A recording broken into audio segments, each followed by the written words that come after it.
नमस्कार मित्रांनो, आजचा आपला विषय आहे का आपलं यूट्यूब चॅनल फायनान्सचा असताना आपण त्याच्यावरती बोधकथा का घेतो.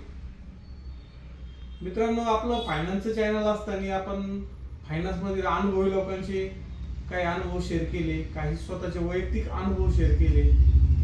बऱ्याच व्हिडिओला भरपूर रिस्पॉन्स पण मिळाला, अजून पण मिळतोय. पण त्यामध्ये तेवढे व्हिडिओ अवेलेबल नाही किंवा तेवढे विषय अवेलेबल नसतात की कंटिन्युटी तुम्हाला प्रत्येक दिवशी नवीन काहीतरी देता यावं. यासाठी बोधकथा या जर तसा विचार केला तर आता लुप्त होत चाललेले आहे. कारण छोटी छोटी मुलं जुन्या काळामध्ये आपल्या आजोबाजींना गोष्ट सांगा म्हणून आग्रह करायचे.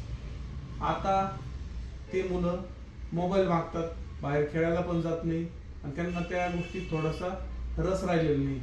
आणि आताचे जे आहेत लोक, त्यांचं पण जरा वाचनाकडे दुर्लक्ष झालेले, त्यामुळे त्या गोष्टी आता शक्य होत नाही.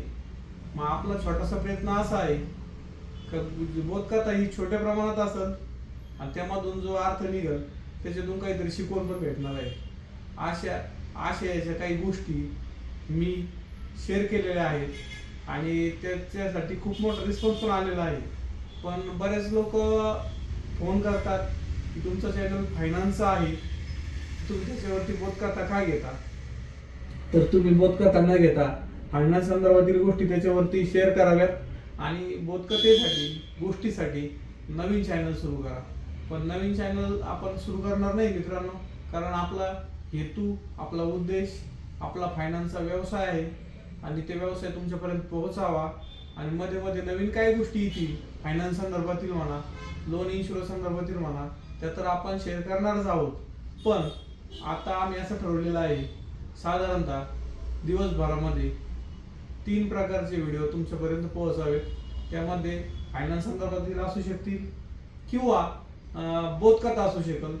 जी बोधकथा ही लहान मुलांना बघण्यापेक्षा प्रौढ माणसांनी बघून ती स्वतःला आत्मसात करून संध्याकाळी आपल्या घरामध्ये छोट्या मुलांना आपल्या पद्धतीने सांगितली तर मुलांना पण आनंद होईल आणि सांगणारा पण समाधान वाटेल, ही अपेक्षा आहे.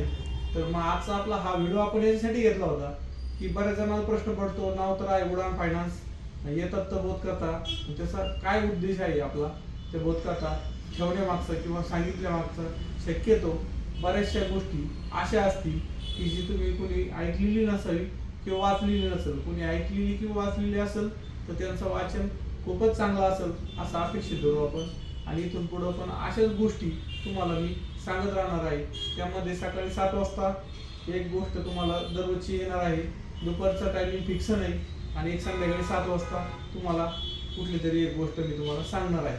धन्यवाद मित्रांनो, पुन्हा भेटूया पुढील व्हिडिओमध्ये.